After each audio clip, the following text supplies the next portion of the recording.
Okay, so poof, I've done some more sewing, and I have sewn all of my star point pieces of this block together with the fabrics in the appropriate places as star points for each of the appropriate colors. And I have trimmed one of them down already, but I want to show you how to trim these down. So let me just move everything over for a second, and we'll look at this one here. Okay, so I mentioned to you when we were in month 0, in the videos in month 0, that these are oversized and we're going to cut them down. So I probably would have been helpful to mention that earlier, but don't worry about it because we are going to cut these down.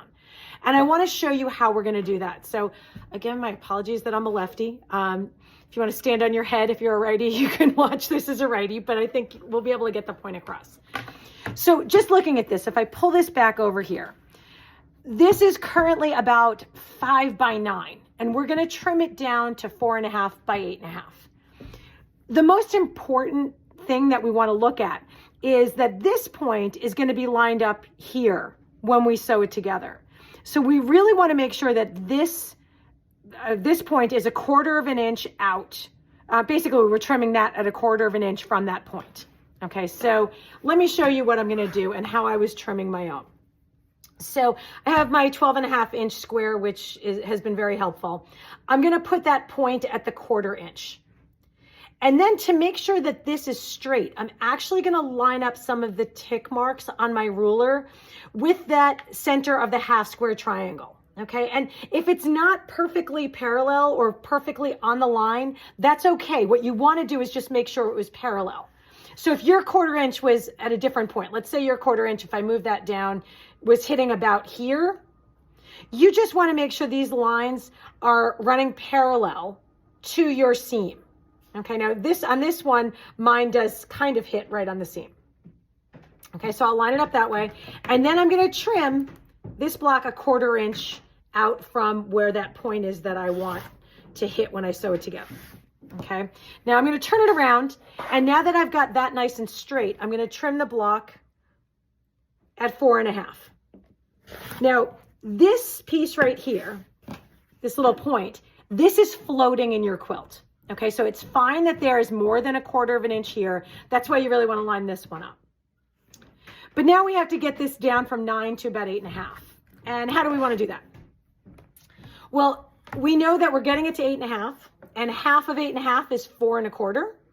So what we can do here is, I think it was actually easier to see when I was going the other direction. Okay, so we're going to put, no, maybe it was the other way. Hang on, let me go back. Okay, so we're going to put our 4.25 in 2 places. We're going to line up our ruler edge with that nice clean cut that we just made. And we want to hit at 4.25 on that point because that's our midpoint of our block. And then looking up here, this point should also be right around 4.25. So you can see that I wasn't perfect there. It's a little bit off, but that's really going to be okay. You can also play with this a little bit, kind of making sure it looks like, again, this block was a little bit off for me. I'm a little bit off of that diagonal line, but we want to make sure that the end size is appropriate. So we want to make sure that this is going to end up at 4.5 by 8.5.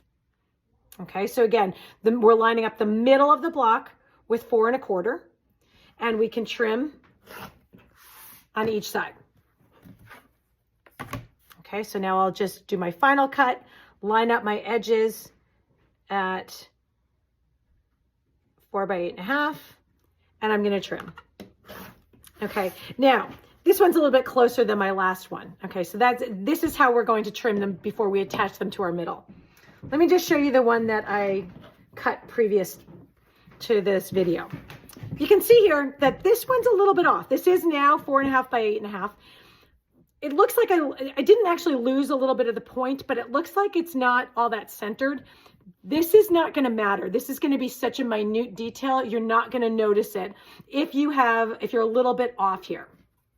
I've decided that it's probably more important that the center be at 4.5 than these points here, because you're not going to lose a point when you sew this together.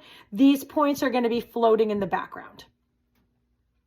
Okay, so you want to cut down all 4 of your points, your point blocks, as I was calling them. Okay, and then you are going to sew them together or sew your block together following the instructions in the book on page 29. Okay, so again, you're going to sew probably the 3 across the middle, then attach your cornerstones to your points at the top, another cornerstone, and again, you're just going to assemble the block like this. Okay, so one last poof. Here's my block fully assembled. This is the fall colors, as you probably have already guessed. You can decide what order you want to put your colors in. That is not something that's in the pattern, or, there really aren't any rules around that. If you wanted your green to be here and your burgundy to be here, completely up to you. So that's this. Same goes for the blue version as well. So if you do have any questions, please feel free to reach out to us. We also offer our Block of the Month support group on the second Thursday from 5 p.m. to 8 p.m. and the second Saturday from 9 a.m. to 12 p.m. If you are coming, if you could let us know via email, you can give us a call, whatever works for you, just so we know that you're coming. That would be great. And I'm going to move on next to the flying geese blocks. So stay tuned and you will see those videos here as well. Thank you.